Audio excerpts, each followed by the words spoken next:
जय हिंद दोस्तों, वंदे मातरम। उम्मीद करता हूँ आप सभी बहुत अच्छे होंगे। इन सभी चीज़ों के बीच में मैं आपको एक ये वीडियो दिखाना चाहता हूँ।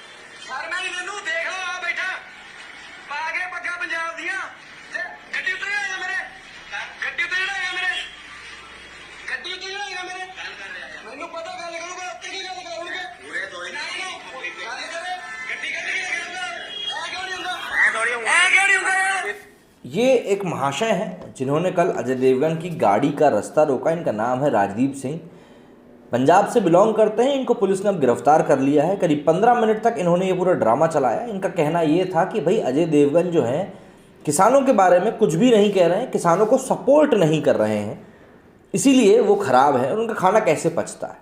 अब एक जो छोटा सा सवाल मेरे जहन में अब ये उठ रहा है कि अगर कोई व्यक्ति किसान आंदोलन का साथ नहीं दे रहा है, उनके खिलाफ है, तो क्या वो गलत हो गया? अभिव्यक्ति की आज़ादी के बारे में कई सारे लिबरल लोग हैं जो कि वकालत करते रहते हैं।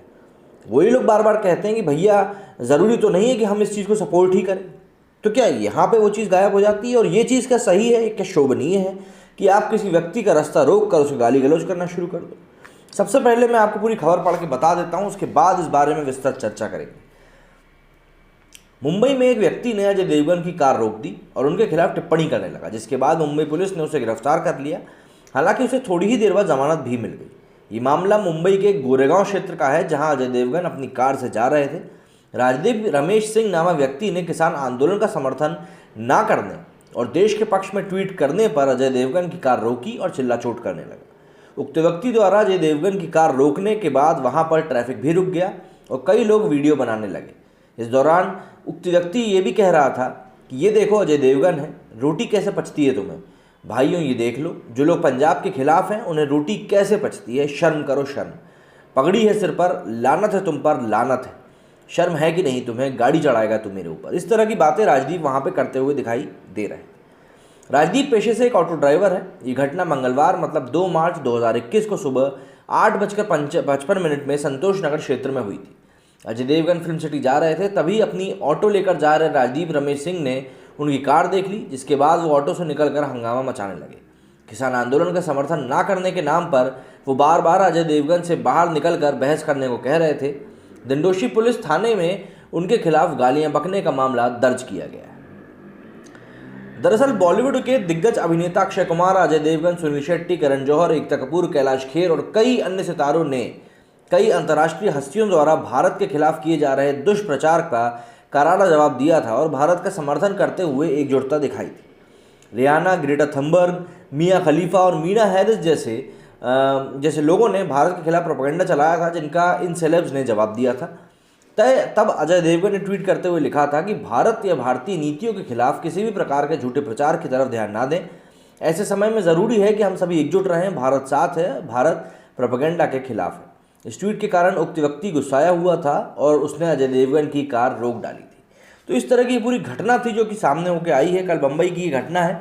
इसमें आपको बता दूं, अगर ना पता हो तो कुछ समय पहले रियाना, मिया खलीफा, इस तरह के कई तरीके जो विदेशों में जो स्टार्स हैं, उन लोगों ने भारत में चल रहे किसान आंदोलन को लेकर ट्वीट किया था और कहा था कि भाई हम लोगों को इस तरफ ध्यान देने की बहुत ज़्यादा ज़रूरत है, क्योंकि ये आंदोलन बहुत बड़ा है और इसमें किसानों की बात को नहीं सुना जा रहा है। हालांकि ये ऐसा लग रहा था वो ट्वीट पढ़ के उस समय कि ये चीज़ जो है, ये बात जो कही जा रही है, पूरी जानकारी को एकत्रित किए बिना ही की जा रही है।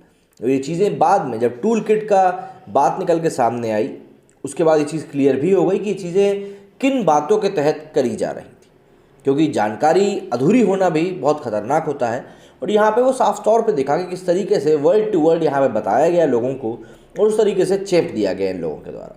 लेकिन इन सभी चीज़ों के बीच में जो एक चीज़ हमको देखने को मिली थी और उस चीज़ को देखकर काफ़ी खुशी भी हुई थी, वो ये कि जो भारत के जो सेलिब्रिटीज़ हैं, जिनका कि भारत में काफ़ी ज़्यादा इन्फ्लुएंस है, उन सभी ने एकजुट होकर भारत के प्रोपेगेंडा के खिलाफ होने की बात को लेकर मुहिम चलाई थी और लोगों को ये कहा था कि भाई हम साफ तौर पे इस चीज़ को मानते हैं कि भारत का दुष्प्रचार किया जा रहा है और ये भारत के अंदरूनी मामले हैं, इसमें आपको किसी भी प्रकार की तीखा टिप्पणी नहीं करनी चाहिए।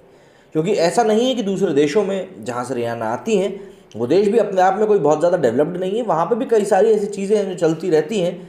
पर क्या है कि पड़ोसियों के घर में झाँकने की आदत हम लोगों को है नहीं। हालांकि हम लोगों को होती है, पर इस तरह से नहीं होती कि दूसरे देश में ही झांकने लग जाए। भाई जो करना है अपने मैटर में करो। तो इस तरह की पूरी बात हुई थी।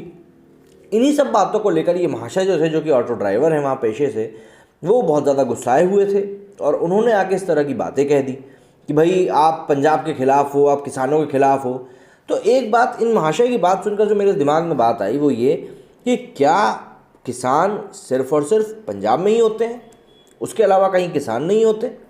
जो किसान होते हैं, जो अन्नदाता ये लोग जिनको कहते हैं, क्या वो सिर्फ और सिर्फ पंजाबी होते हैं, उसके अलावा कोई भी नहीं होते?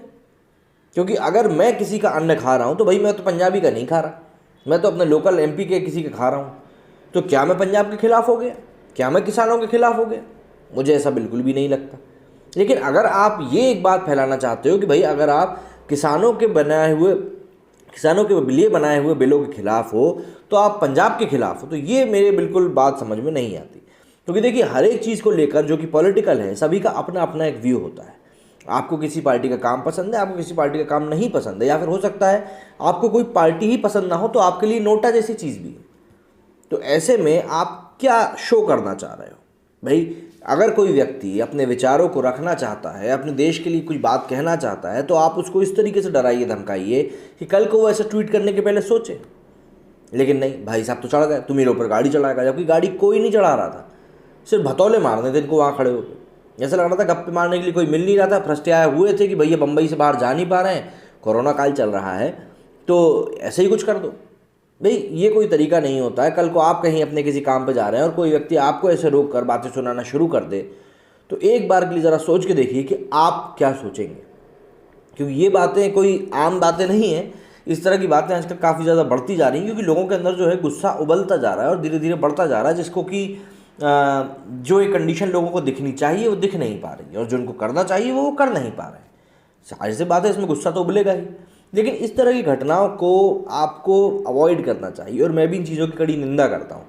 आप प्रोटेस्ट कर रहे हो, इस चीज़ का आपको पूरा का पूरा हक है, लेकिन इसका मतलब ये नहीं कि आप लोगों की कॉलर पकड़ पकड़ के उनसे बोलो कि भैया आप भी हमको सपोर्ट करो। ये पूरी तरीके से गलत होता है और इस चीज़ का ना मैं सपोर्ट करता हूँ, ना मैं चाहता हूँ कि आप लोग सपोर्ट करें। क्योंकि ज़बरदस्ती का सपोर्ट हमेशा ख़तरनाक ही होता है।